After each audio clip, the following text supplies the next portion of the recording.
Please tell us why you decided to apply for the position and what strengths you would bring to the board.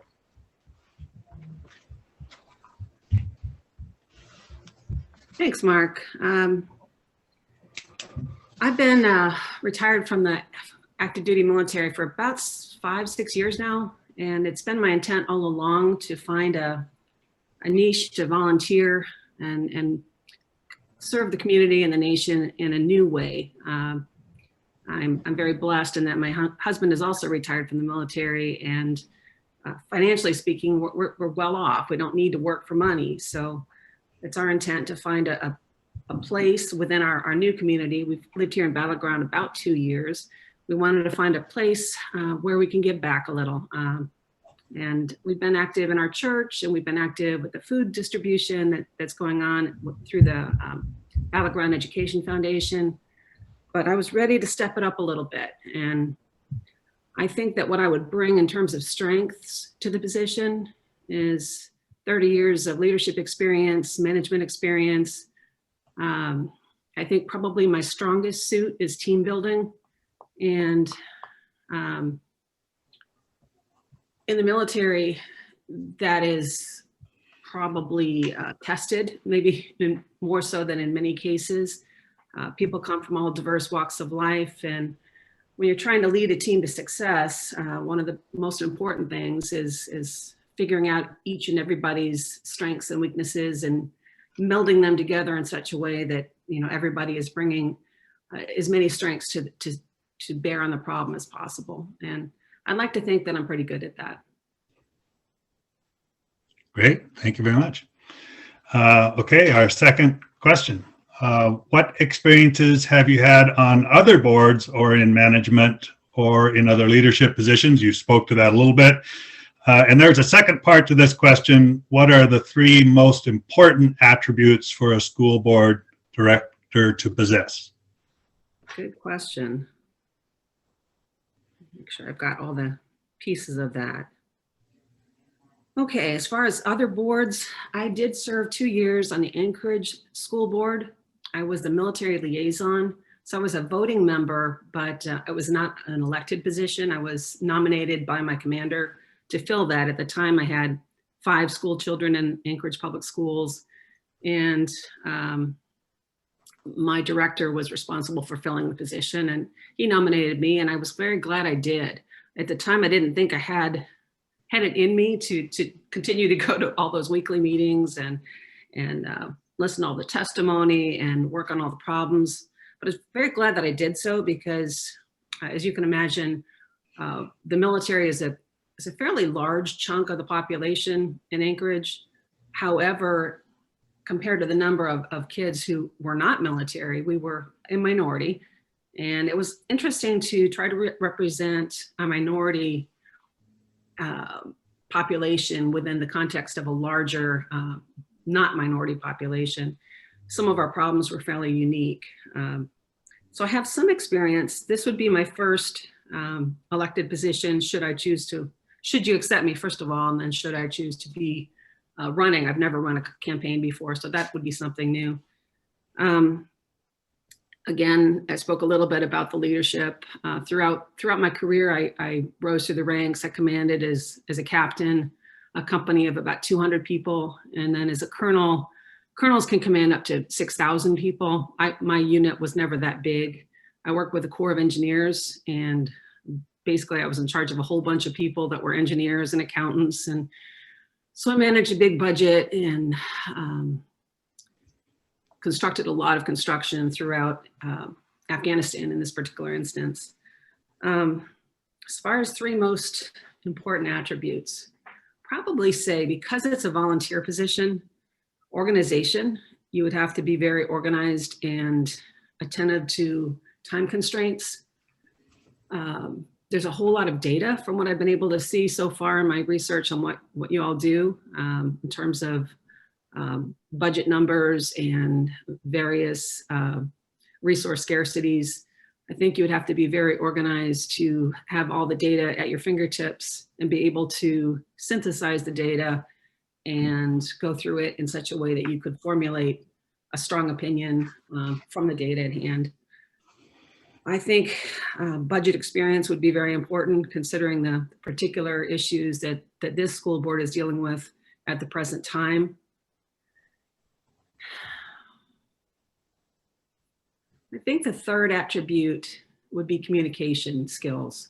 I think that there is perhaps a sense within the community that communication could be better from the school board to the population that we serve. Not to attack anything, I'm not saying it's a truly a negative, but I think that there is a perception that communication could be improved. And I think that I could bring some skills to bear on that. I am had a lot of experience with writing, so to speak. I hope that answered the question. I think so. You might even get a chance to expand on that with the third one, because you were heading that way. So, all right. What do you feel are two things the district does well, and what are two areas where the district could improve? Good question. As far as does well, I would have to say the education itself, I've been very impressed. I do not have children in the Battleground School District, and I never have. But my nephew, my brother's son, has lived here his entire life, and he's gone through he's now a junior at CAM, and I've been able to go to his graduations and special events for years. And I've been very impressed with the quality of his education for the past 16 years. I've been very impressed with that. I think the education itself is definitely a strong suit. I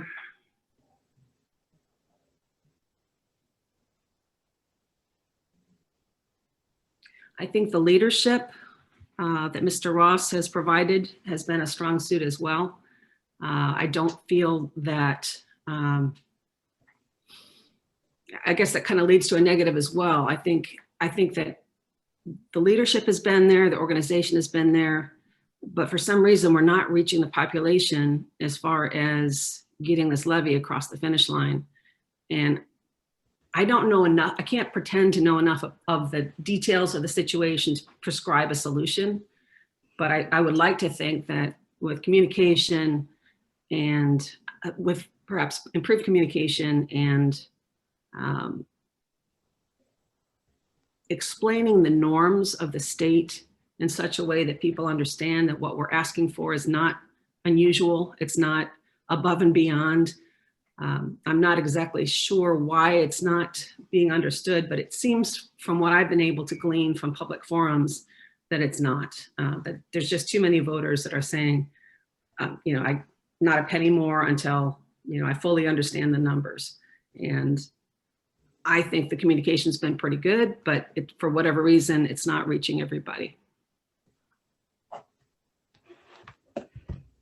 Okay, thank you. Our fourth question, what goals would you like to see the board set? I'd like to get this levy passed. I don't think I'm alone in that. That would not be a unique goal.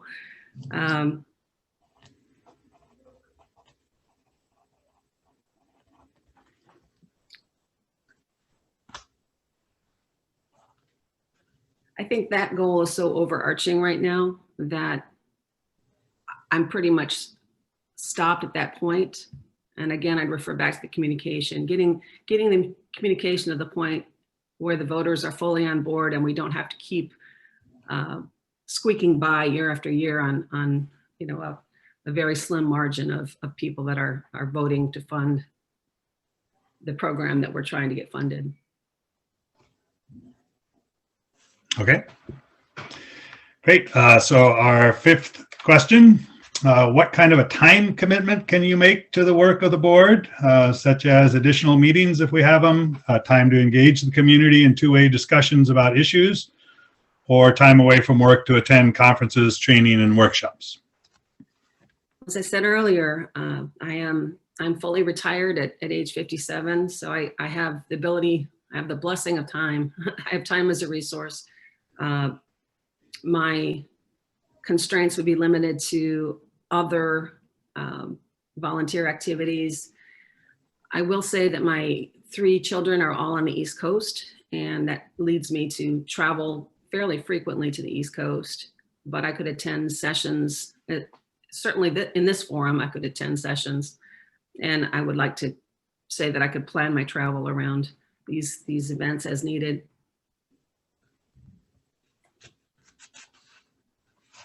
Okay, great. Our sixth question.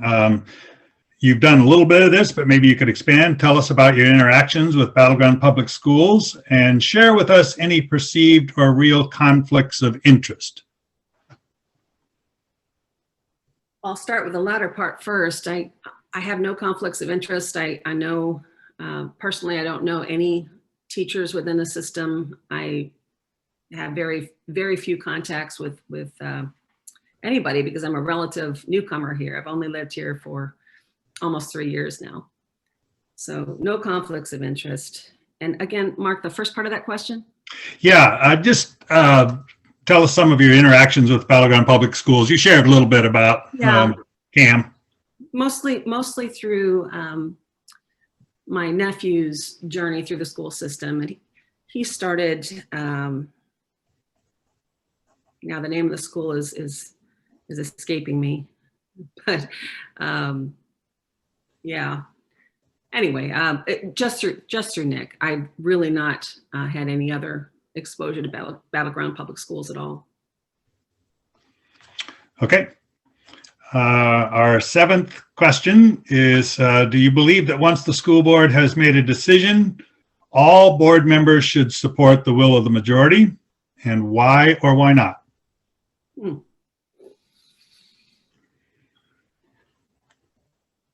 That's a politically charged question. Yes, I do believe that the board members should speak with a united front. Once the decision has been made, whether it's A or B, yes or no, I believe the board should, as a team, support the decision that has been made. It's sort of a gut instinct answer. That's how we did it in the military. That seems to promote the betterment, the advancement, if you will, of the corporate entity. It doesn't do anyone any good for infighting to take down the organization. So that's yeah, I felt pretty strongly that yes, once the decision, argue until the decision has been made, but once the decision has been made, put your personal feelings aside and support the decision of the body. Great. Okay, our eighth question. Are there particular community connections that you have or constituencies that you would represent as a school board member? Well, my connections so far have largely been through my neighborhood, which is pretty small. I do live on the East Fork of the Lewis in North County, and most of my acquaintances and friends live even further north of me, which is good because I believe that's the area that I'd be representing. My connections so far have been principally through my church, which is Charter Oak Community Church, a very small church, also in North County, and also through the food distribution. I work with about 40 volunteers every Saturday, and I've met a real interesting cross-section of the county that way. I've been so fortunate to have been asked to take a sort of a leadership role there. And as a result, I do all the newcomer briefings for the volunteers, and I get to meet people every week. And it's just been a real joy to work with those folks. Great. Yes. And thanks for helping out with that. So our ninth question is kind of a two-part again, but they're connected. So if you are not appointed, do you plan to run for this position in the November 2021 school board election? And if you are appointed, do you plan to run for this position in the November 2021 school board election? I'll be completely honest, Mark. I had zero awareness of any interest on my part for this position until I realized I'd heard through, actually it was Ken Root, a former member, that they were looking for somebody, and he thought I might live within the correct district. And I took that home, and it's just sort of weighed on me. And I said, I think I could do that. I think that might be a really good place for me to serve the community. So this idea has been sitting with me for all of 1 week. And probably the most attractive thing about this is it's an 8-month commitment where I can see if I do fit in, and school board can see if I do fit in. And at some point, I know I'd have to make that decision whether or not to run, but it would be totally contingent on, is this working in both directions? I have no intentions of running unless it's working. Okay, thanks for sharing that. Our 10th question, and then you'll have a chance to ask us some questions. Battleground Public Schools obtains 14% of its budget from levies. With the recent levy failure, what are your thoughts about moving forward?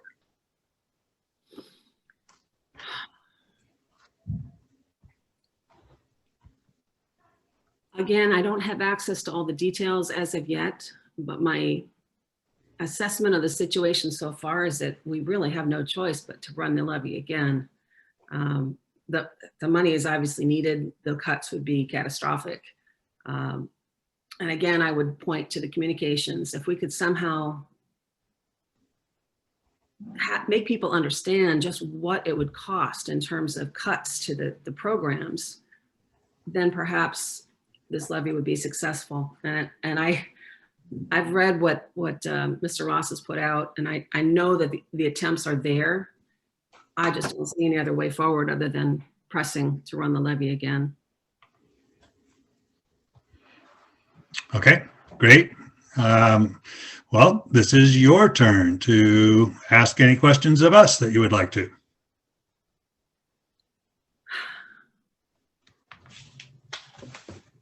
I guess my first question would be, how long typically does someone serve on the school board?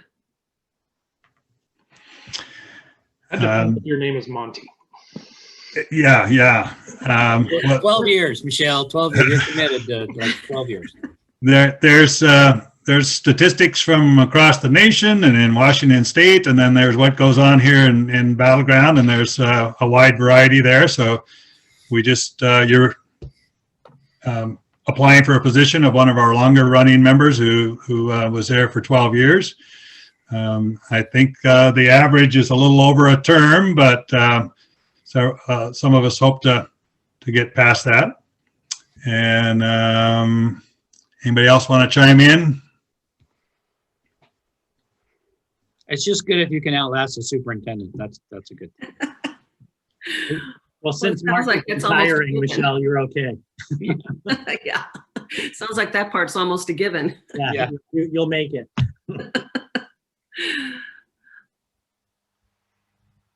Second question would be, is there anything unique about Battleground School District? Is there anything that makes this levy more challenging here in Battleground than it would be, say, in the other school districts across the state that pass levies almost as needed?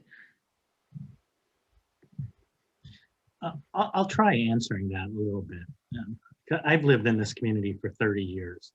I think one of the challenges about passing a levy in this district is it's almost self-perpetuating. You know, when you've had a history of failing levies, and Battleground has had its fair share, a levy failure puts you in a hole, and then you're trying to dig out of that hole, and the hole doesn't, when you're digging out of that hole, it's hard to move it forward and continue the good work. So you're always kind of fighting an uphill battle.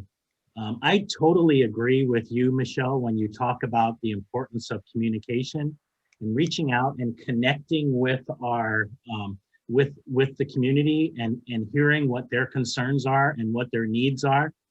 That hasn't always been the case in this district, but we're committed to changing that. To see candidates that are interested in doing that is, I think is critical.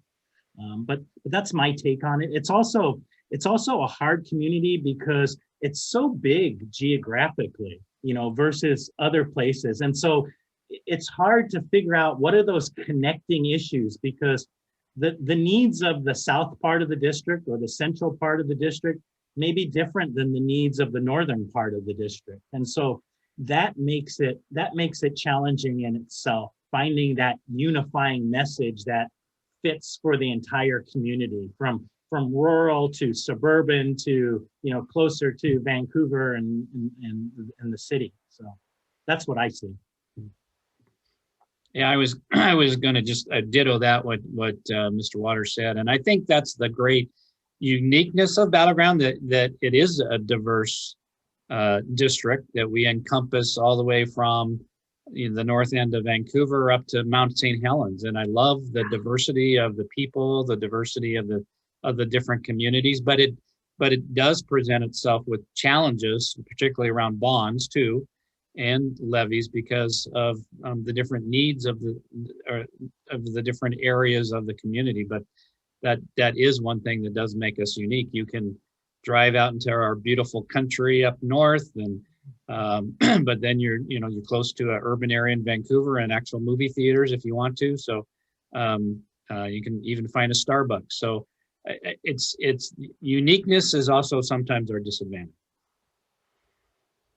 I would echo a lot of the things that Mark and Denny said. I actually grew up on the top of Yakut Mountain, Michelle, and my family's been in this district. My grandma, both my parents graduated from Battleground High School, and it has changed a lot. And the changes have been good changes, but they've also been created a lot of quick change that we weren't necessarily ready to do all the planning for at the times that they were happening. And I think it makes it more challenging for us to meet the needs of the students, the community, of course, but the student needs often look different on the north end of the district to the south end of the district. And we see that our being in remote learning has really shed light on the differences between both ends of the district, and access and distances to buildings and just a variety of things. And so meeting the needs even of the students, not just the community and listening to their needs, but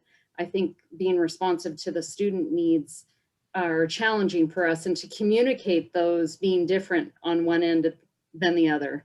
And so I think that impacts our communication as well, but there's some uniqueness to Battleground that's different than other places.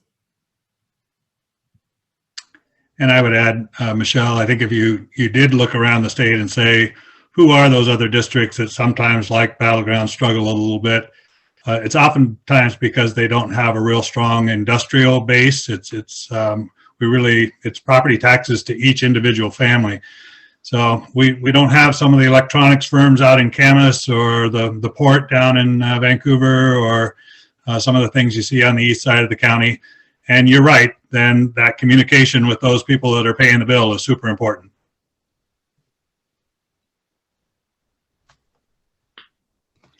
Any other questions? Ms. Whitten actually touched on my last question a little, and maybe the rest of you might want to would be interested in commenting on the question of has the rapid change, what I would perceive as relatively rapid change of the Battleground population affected the school district in a negative manner? And I would think it would be very challenging. I would say the challenge, and I'll let everyone else out there say, but I think a lot of the challenge has to do with not being able to take in all of the information about the different needs, and being able to communicate in a way that shares our still number one goal is to help all students learn at wherever they're at, and yet be aware of how different diverse backgrounds and thoughts impact that one main goal. And so the communication of that is more challenging.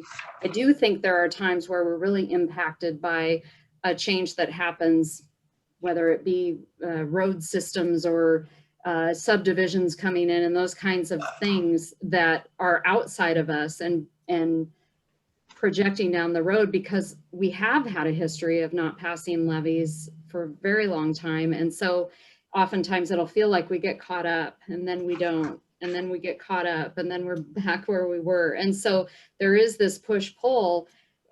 We've been on a very good trajectory for over 10 years now. We've been on a great path. And so I do think that you're correct. And right now it feels like our paramount duty is to get that levy passed, so that we can continue on a good path for our kids. And so ultimately, I would say that that is the biggest challenge in front of us right now. And communication to a diverse population is a big part of that.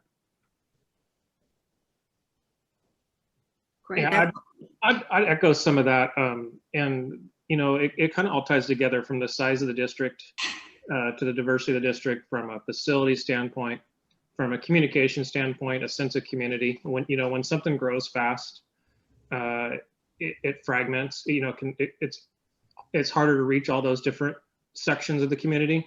So I believe that has been it's difficult, you know, and obviously it's always something that a public entity can always do better is communication. I believe you're never going to get it perfect because people are just busy and they need lots of opportunities, and sometimes they don't utilize those opportunities, but doesn't mean we shouldn't stop providing them. But yeah, the growth, I think you can see it in some of our facilities. Some of that goes back to funding, but it definitely has. It's not easy. I mean, it's obviously easier to have a solid core of a city and from a communication and from a community standpoint. Yeah, and Michelle, I just add one more thing. I don't know that the growth is a negative as much as it's just a challenge to keep up with. You know, about the time we get a piece of property on one side of the district, then they decide to do a new interchange and housing development off 179th on the other side. You know, and we do all we can to try to keep up with those statistics and that, but sometimes those things move really fast on you. And so, okay, any other questions? No, sir, I believe that's it for me. Okay, great. Board members, any clarifications you'd like to ask about the questions that we went over?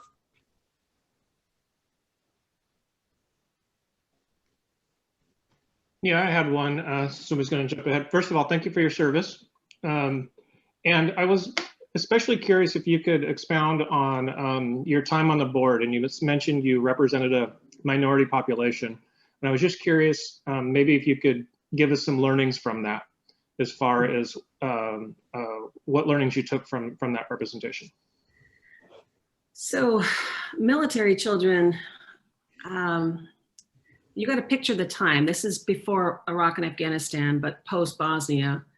Military, probably even more so now, post Iraq and Afghanistan, military children go through separation from their parents fairly routinely. It's not at all unusual for mom or dad to be deployed for a year. When I say deployed, back then it was usually Korea for a year. So you didn't have the hostile fire situation, thankfully, but there was still that absence of a parent, and the parent that remained in the home often had his or her hands full. And then the child would have occasionally need a little help with the homework or even behavioral issues. So we used a lot of Title X funding to assist with that. And it was constantly a bit of a challenge to work with the school board on behalf of the military children, because the Title X funding would come into the district, and then there was a lot of competition to use those funds for various things. And I think that that's really where I began to really feel passionate, I guess, about education for children. I didn't feel like my children had any real issues or concerns, so it wasn't a personal passion. It was more of a passion for the military children as a group. They really needed those special reading teachers because, you know, if dad's not there to read the books at night and mom's busy, you know, just trying to feed the baby, no one's there to to help that 7-year-old who has yet to learn how to read. And I really wanted to see those funds expended in such a way that that particular population would have their unusual needs met. That's just a little snippet, I guess, but that's one of the things that I addressed in those 2 years. That's what I was looking for. Thank you. Good. Any other board members or admin members?